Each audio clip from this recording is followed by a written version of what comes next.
గోపాల్ రెడ్డి గారు, లక్ష్మణ్ రావు గారు, బీటీ నాయుడు గారు, వెంకటేశ్వర్ల గారి ఇష్యూ గురించి మాట్లాడారు అధ్యక్ష. ప్రధానంగా ఎన్డీఏ ప్రభుత్వం అధికారంలోకి వచ్చే ముందల చాలా స్పష్టంగా ఎంతమంది బిడ్డలు ఉంటే అంతమంది బిడ్డలకి ఇస్తామని హామీ ఇస్తాం జరిగింది. ఆ హామీకి మేము కట్టుబడి ఉన్నాం. రెండో అంశం అధ్యక్ష, అందుకే గైడ్ లైన్స్ రూపొందించడానికి కొంచెం సమయం కావాలని అడిగాం. నేను కూడా ఇది కొంచెం సీరియస్గా తీసుకుంటున్నా.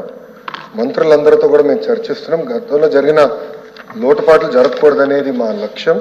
మీరన్నట్టు గతంలో 15,000 రూపాయలని, తర్వాత అది కాస్త నెక్స్ట్ ఇయర్ 14,000కి అయింది, తర్వాత 13,000కి అయింది. 1,000 రూపాయలు టీఎంఎఫ్ అన్నారు, ఇంకో 1,000 రూపాయలు ఎస్ఎంఎఫ్ అని అది డబ్బులు తీసుకుంటాం జరిగింది. అంతేకాకుండా ఎలిజిబిలిటీ క్రైటీరియా కూడా మార్చడం జరిగింది అధ్యక్ష. గ్రామాలు వచ్చే గల 5,000 రూపాయలు నెలకు వస్తే ఆటోమేటిక్గా వాళ్ళు ఎలిజిబుల్ అనేది, 5,000 కన్నా తక్కువ వస్తే ఎలిజిబుల్ అన్నారు. అట్లా మళ్ళీ దాన్ని మార్చారు. భూమి కూడా అది కూడా మార్చారు. దాని తర్వాత ఎలక్ట్రిసిటీ కన్జంప్షన్ విషయంలో కూడా కొన్ని నుస్ఖలు జరిగినాయి. ఇంతేకాకుండా పాదయాత్రలో కూడా నేను అనేక మందిని కలిసినప్పుడు వాళ్ళు చాలా స్పష్టంగా, మేము ఇప్పుడు అప్పు చేసి ఒక 4 వీలర్ 4th హ్యాండ్ బండి కొన్నాం అంటే 30,000 రూపాయలు 40,000 రూపాయలు పెట్టి ఒక స్కార్పియో కొనుక్కున్నాం. ఇమీడియట్గా తీసుకున్న వెంటనే మా తెల్ల కార్డు పోయింది, దానివల్ల మాకు రావాల్సిన సంక్షేమ కార్యక్రమాలన్నీ పోయినాయని వాళ్ళు నాకు చెప్తాం కూడా జరిగింది. ఇది కూడా మేము డిస్కస్ చేస్తున్నాం. ఎందుకంటే గ్రామ సచివాలయం, వార్డు సచివాలయాలు స్వామి గారి కింద ఉంది, మళ్ళీ ఆర్టీజీ నా కింద ఉంది. మీ ఇద్దరం కూర్చుని డేటాని కూడా ప్యూరిఫై చేయాలి, పకడ్బందీగా ఇది అమలు చేయాలనేది లక్ష్యంతో మేము చేస్తున్నాం అధ్యక్ష. సో మీకు ఎలాంటి సందేహం అవసరం లేదు. అర్హులు ఎంతమంది ఉన్నా ఇవ్వాలనేదే ఎన్డీఏ ప్రభుత్వం లక్ష్యం. అది మేము సాధిస్తాం. రెండోది, ఇది బోత్ ప్రభుత్వం ప్రైవేట్ పాఠశాలలకు వెళ్ళే విద్యార్థులకి వర్తిస్తుంది. ఇంకో పక్కన పెద్దలు అన్నట్టు అధ్యక్ష, 2019 నుంచి 24తో పోల్చితే ప్రభుత్వ పాఠశాలలో సుమారుగా 72,000 మంది విద్యార్థులు తగ్గారు అధ్యక్ష. ఇది కూడా మేము చర్చిస్తున్నాం. ఎందుకంటే నాడు నేడు కార్యక్రమం ద్వారా వేలాది కోట్ల రూపాయలు ఖర్చు పెట్టిన విషయం వాస్తవం.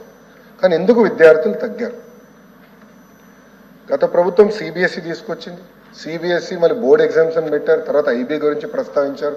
టోఫుల్ గురించి కూడా ఒక ప్రశ్న ఉంది, దాని గురించి కూడా మాట్లాడతారు.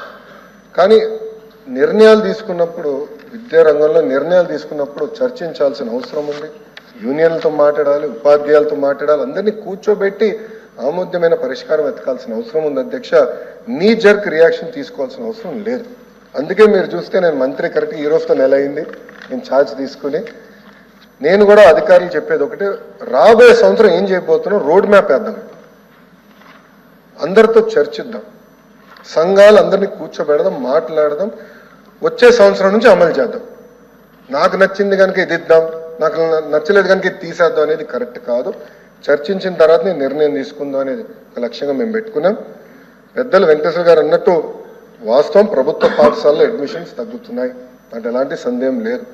ఒక పక్కన ఎన్డీఏ ప్రభుత్వం రిక్రూట్మెంట్ కూడా చేస్తుంది. మీరు చూసారు, దాదాపు 16,000 మంది ఉపాధ్యాయుల రిక్రూట్మెంట్కి మేము తొలి అడిగేసాం. అది మేము నెక్స్ట్ అకాడమిక్ ఇయర్కి మేము పూర్తి చేస్తాం.